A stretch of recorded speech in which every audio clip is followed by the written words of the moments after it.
Hi hello അസ്സലാമു അലൈക്കും. Welcome back to my YouTube channel. എല്ലാവർക്കും സുഖമല്ലേ? എനിക്കിവിടെ സുഖം തന്നെയാണ്.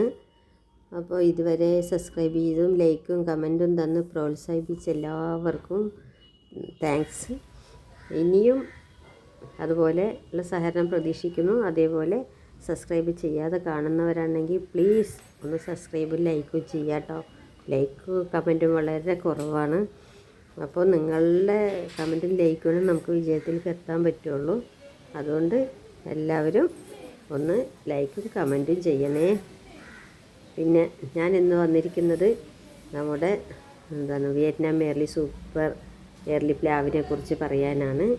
ഇത് 2 വർഷമായ പ്ലാവാണ്. പക്ഷേ ഒരു തെറ്റ് പറ്റിയതാണ്.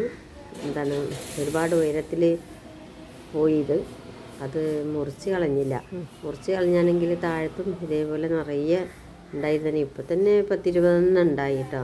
പക്ഷെ കാര്യമായിട്ടുള്ള വളങ്ങളൊന്നും കൊടുക്കാത്തതുകൊണ്ടാണ് ഇത്രയും കുറച്ചും കൂടി ഇങ്ങനെ ആയത് കേട്ടോ. അപ്പോൾ ഇതിനാണെങ്കിൽ വളരെ നമ്മൾ നല്ലപോലെ പരിചരണം ആവശ്യമാണ്. എന്നാലും അത്യാവശ്യമൊക്കെ ഉണ്ടാകുന്നുണ്ട് കേട്ടോ. അപ്പോൾ എല്ലാവരും ഓരോ വിയറ്റ്നാം എയർലി പ്ലാവ് വാങ്ങിയിട്ട് വെക്കാൻ ഞാൻ പറയാണ് കേട്ടോ. കാരണം നമുക്ക് വർഷത്തിൽ 3 പ്രാവശ്യമാണ് ഈ പ്ലാവിലുണ്ടാകുന്നത് കേട്ടോ. അപ്പോൾ നമുക്ക് എപ്പോൾ വേണമെങ്കിലും ചക്കയോ ഇടിച്ചക്കയോ അങ്ങനെ എന്ത് വേണമെങ്കിലും നമുക്ക് ആവശ്യത്തിന് കഴിക്കാൻ കിട്ടും. ഇതുപോലെ ഒരു 2-3 പ്ലാവ് വാങ്ങി വെച്ചാൽ നമുക്ക് ഒരു വർഷത്തേക്ക് എപ്പോൾ വേണമെങ്കിലും ചക്ക കഴിക്കാം, ഇടിച്ചക്കയായിട്ട് നമുക്ക് ഉപയോഗിക്കാം. അങ്ങനെയുള്ള ഉപകാരങ്ങളൊക്കെ ഈ പ്ലാവിലുണ്ട് കേട്ടോ. അപ്പോൾ ഇതെല്ലാവരും ഒന്ന് വാങ്ങി വയ്ക്കാൻ. മിക്ക ആൾക്കാരുടെ വീടുകളിലുണ്ട്, ഇല്ലാത്തവരോടാണ് പറയുന്നത്. ഇത് എൻ്റെ അല്ല കേട്ടോ പ്ലാവ്. ഇത് എൻ്റെ ഒരു കസിൻ്റെയാണ്. അവർ വെച്ചതാണ്. അവർ ശ്രദ്ധിക്കാൻ പറ്റിയിട്ടില്ല. അതുകൊണ്ടാണ് ഇത് വളരെ ഹൈറ്റിൽ പോയത്. ഞാൻ വെച്ചതൊക്കെ ഹൈറ്റില്ല എന്ന് ഞാൻ തലപ്പൊക്കെ വെട്ടി കൊടുത്തിട്ടുണ്ട്. പക്ഷെ അത് 6 മാസത്തിലൊക്കെ കായ്ച്ചിട്ടുണ്ട് കേട്ടോ. വളം നല്ലോണം ഇട്ട് കൊടുക്കണം.